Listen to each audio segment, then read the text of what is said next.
Living in Vancouver puts me within reach of breathtaking, rugged wilderness at almost every turn. British Columbia is a paradise for any lover of the outdoors. It's also a paradise for Sasquatch. I'd always heard that, but never gave it much thought. But that changed one afternoon in August of 2019. One of my favorite hikes is up to Brunswick Mountain. Now, this hike is a challenge, but the stunning views of Howe Sound below and all the other surroundings, well, they're enough to make your jaw drop and your heart skip a beat from the beauty, and it's all worthwhile. On the weekends, the trail that goes up to Mount Brunswick and Mount Harvey is almost never empty. Now, during the weekdays, well, that's a different matter. It's a lot less traveled. Turned out one week I had time off in the middle of the week, so I drove up to Brunswick Beach and made my way to the trailhead. The first part of the climb is relatively easy from an elevation climb standpoint. There are several switchbacks that help you make a gradual lateral climb without too much effort. I was coming up to the spur that takes you to Mount Harvey, and I encountered a group of 5 hikers that were coming down the trail towards me. They were all smiles, happy, and relaxed. We nodded, said hello as we passed, but otherwise did not speak.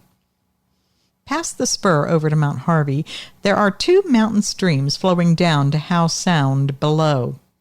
This is a natural hollow dip between the 2 mountains, but I wouldn't call it a valley floor. I came up to the first creek, and off to my right, at some distance of some 30 or more meters, I was shocked and surprised to see a tall, human-like outline moving quickly between the trees.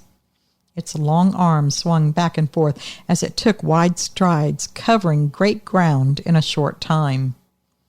At that time, I didn't believe that the creature had seen me, but given later events, I do believe that it did. I believe it was going ahead to ambush me. But we'll get there. I stopped in my tracks on the trail. I waited, watched, and listened. I was disbelieving of what my eyes had just seen and what my brain was trying to identify it as. I wasn't panicked or fearful at that time. I didn't believe in a Sasquatch, and I would have to do that for any of those things to happen. I was calm and questioning. I tried to observe it as long as I could before it was lost in the horizon of tree trunks. I looked around, half expecting someone to jump out from behind a tree and yell that it was a great joke, and they had played a good prank on me, and they got it all on film. But I looked around, and all I heard was the sound of a normal forest and the wind as it went through the trees. I still am unable to explain what exactly was going through my mind right then. It wasn't shock, exactly. It was more of an unwillingness to allow that it was a Sasquatch that I had really seen. I did not believe in such things. I started out by telling you that one of the perks of living in Vancouver is the proximity to incredible wildernesses, and I have taken full advantage of that perk since I moved here with my parents when I was 12 years old.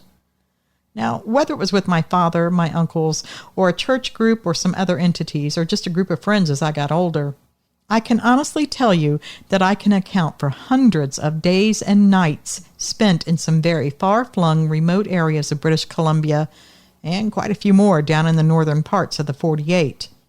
And in all that time, I have never had a moment's unease caused by a sight or sound that I couldn't firmly place in the normal scientific world.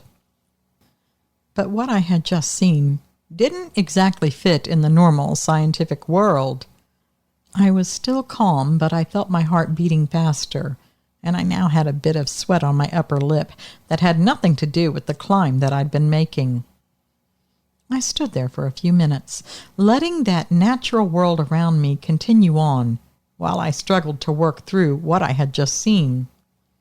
Now, seeing it at 30 or maybe 40 meters doesn't seem very momentous. Not when I say it like that, anyway. But the way it felt, well, it was like akin to being Roger Patterson or maybe Bob Gimlin at Bluff Creek. Only mine wasn't seen in an open creek area, and I didn't have a camera. Yes, their encounter was much closer and definitely more definable. But the surprise of running into something like that, well, it felt the same to me as I imagine it must have felt to them. I was still not ready to admit that I had just seen a Sasquatch. And after a few minutes, I told myself it was some trick of the eye with the sunlight filtering down through the trees. I had seen something else that the sunlight and the shadows and the distance had made me think I was seeing something else. In hindsight, it's really quite amazing the things that you can convince yourself. Why didn't I turn around right then? Well, I can't explain that other than I didn't believe that I had seen a Sasquatch. It was headed off to the right of me, while the trail, I knew, would be heading straight and up to the left a bit, and then it would curve after the second mountain stream. I felt we were going in opposite directions. Little did I know. After waiting those few minutes and seeing and hearing nothing more, I continued on the trail.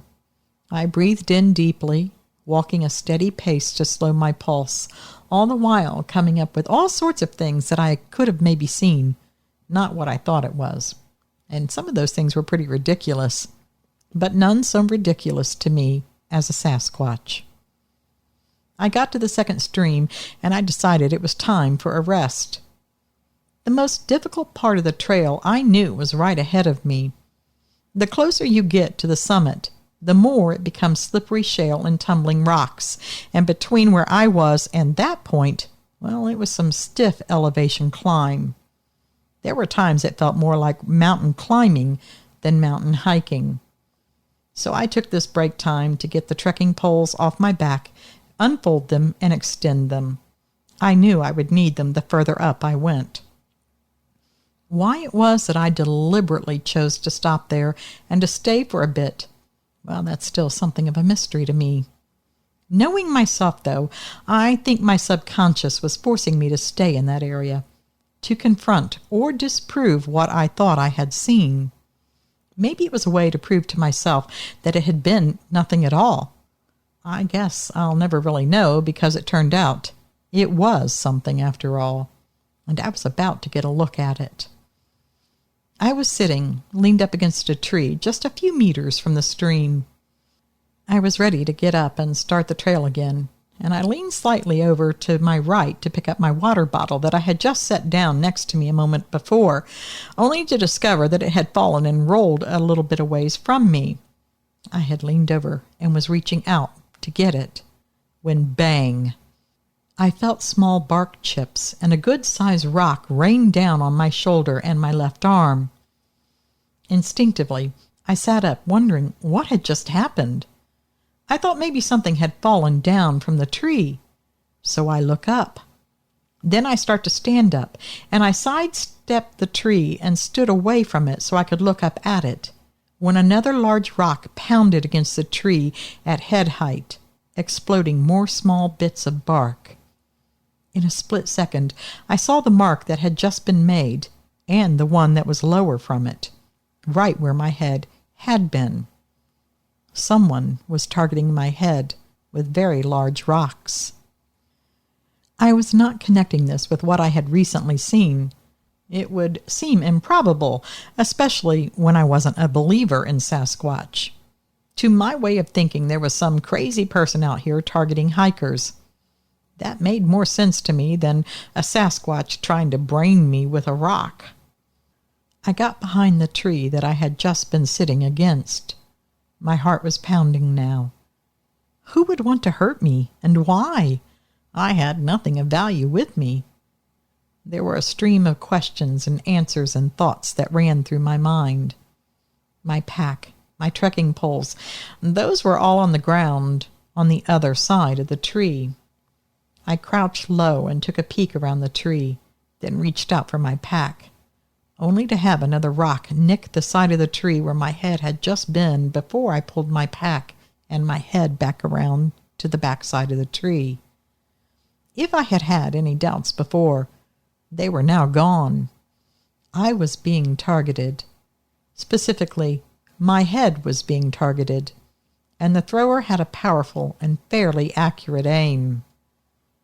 I couldn't reach my trekker poles, but I no longer cared. I didn't care if I left those. those were replaceable. My only thoughts were centered on getting back down to the trailhead to my car. I had nothing stronger than bear spray on me, which was one of the reasons I chanced it to get my pack. Well, that, and my keys were inside the pack, as was my phone, although I knew the phone was useless in that area. It hit me very hard that someone was, presumably, trying to kill me, or at the very least, incapacitate me. Like a candle flame coming to life, I then thought of what I had seen a half hour before, and the idea sparked to life in my mind that they were somehow connected, that it might be what I had seen. After all, I still half believed that it was a prankster, another hiker, or something plausible along that vein. But if so, why would they want to hurt me?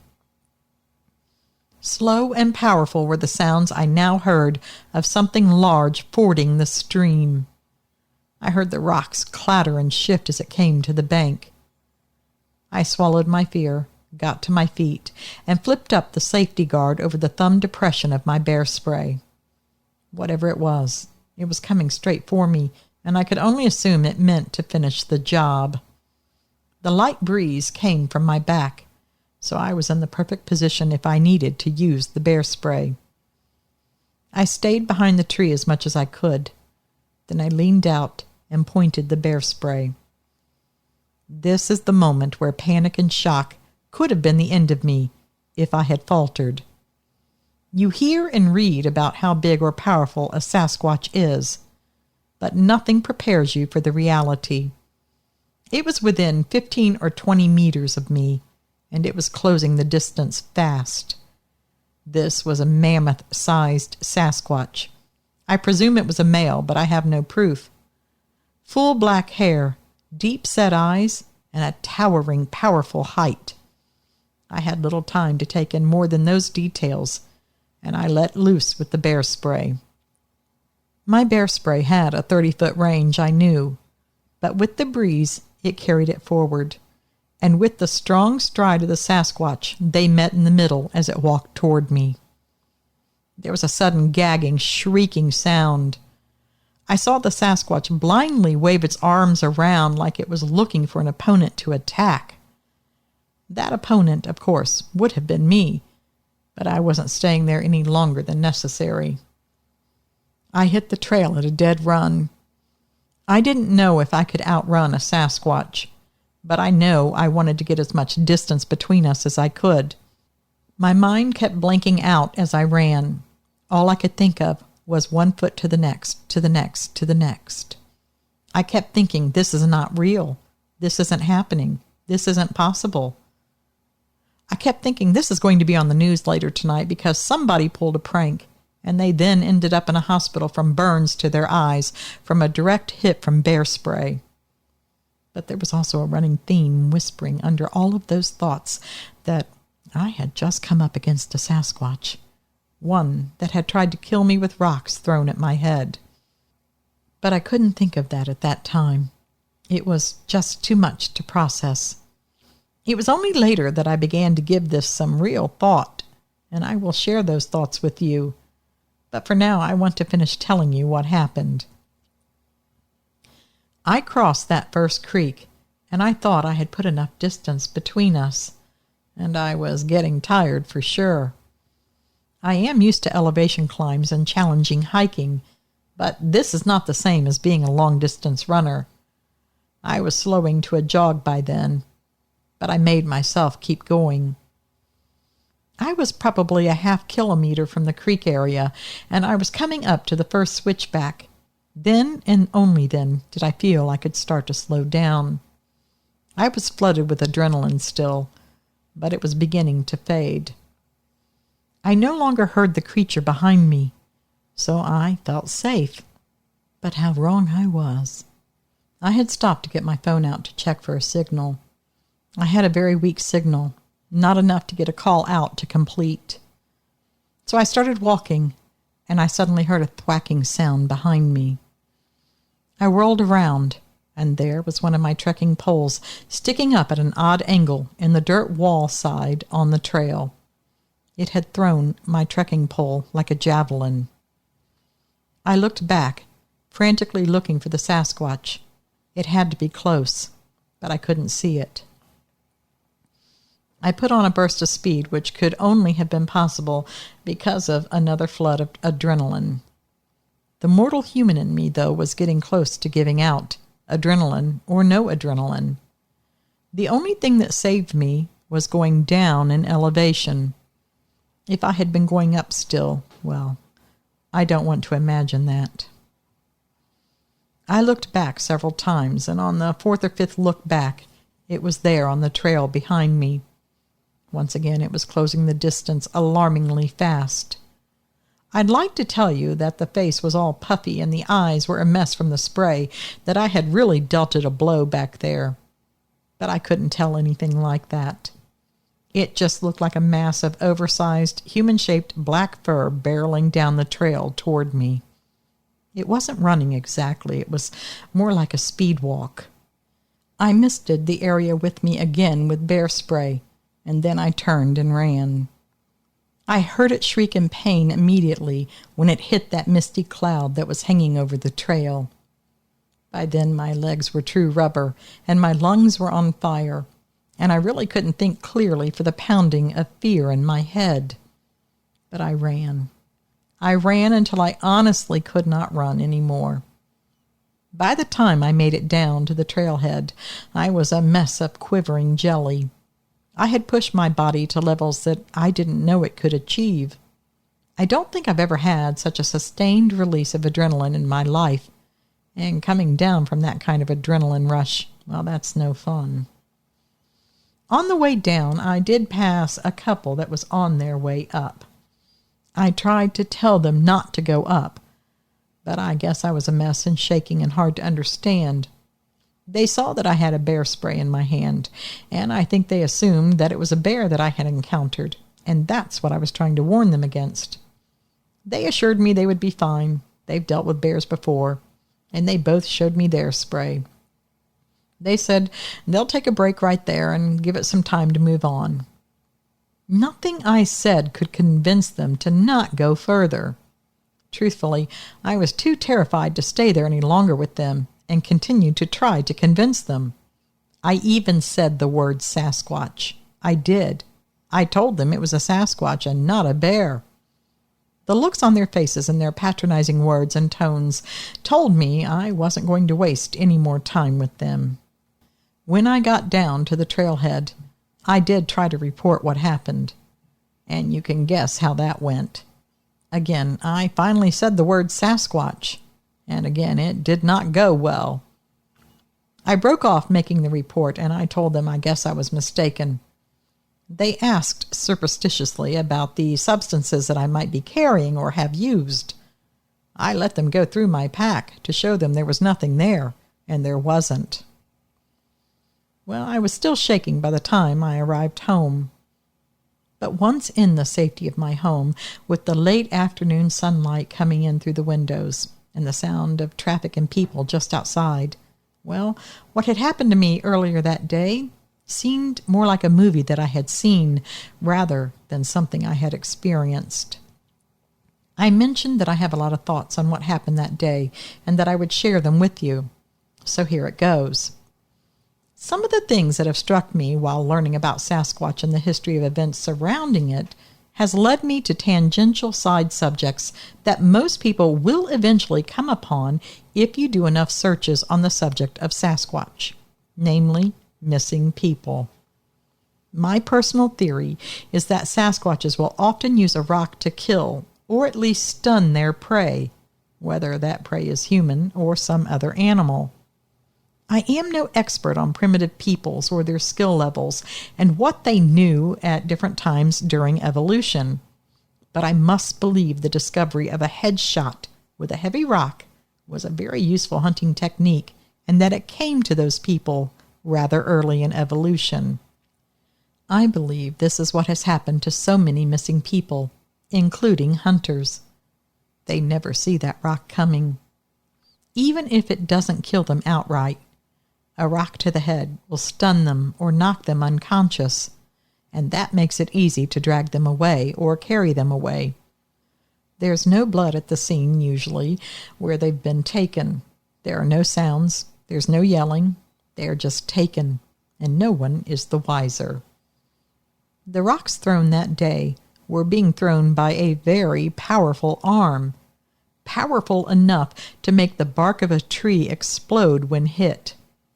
I've since tried to recreate that by just throwing a heavy stone at a tree with everything I've got. I only make the bark fly with something that increases the velocity of the stone, such as a wrist rocket with a smaller stone. I can't begin to calculate the force and strength that a stone roughly the size of a baseball or larger would need to recreate the same bark flying on impact and leaving the same deep wound in a tree. I've also been interested in native accounts of Sasquatches through the years. Many, both here in Canada and down in the United States, say they are violent and that they have a history of hunting and maybe eating humans. My question is, if any of their accounts detail how they hunt and kill them. I can't find any that explicitly say. If anyone listening has heard of how the natives said Sasquatches killed people, please speak up and let me know. I really do want to know. You know what I think? I think stones have been around long before humans, of course, and a stone was surely the first murder weapon in history. I think it's still in use by Sasquatches today. I also think the rock to the head attack fits a lot of the strange missing person scenarios. You know, no one hears the rock that hit the last person in the group on the trail.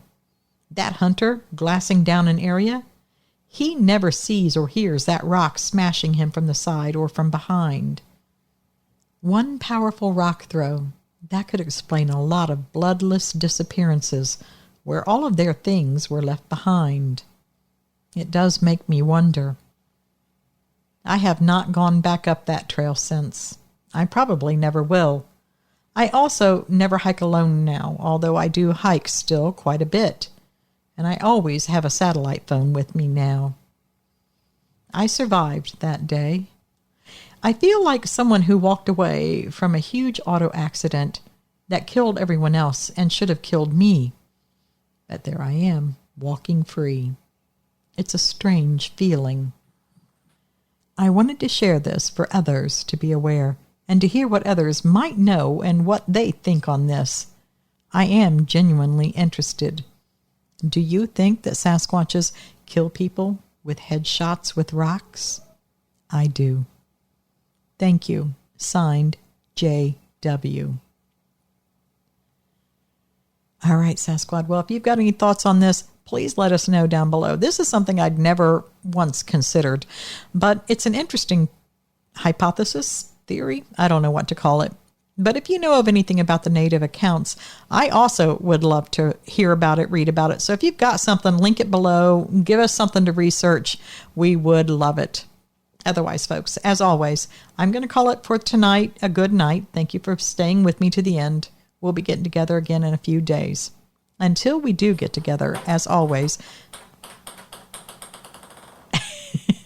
I'm very sorry. One of the cats just brought in a toy and dropped it. It's a little ball on the floor. If you heard that in the background, that was her dropping it on the wood floor and batting it around. Anyway, folks, that is my cue to get off here. She wants some playtime. Please always remember, absence of proof is not proof of absence. Thanks for listening. Okay, sweet pea, hang on.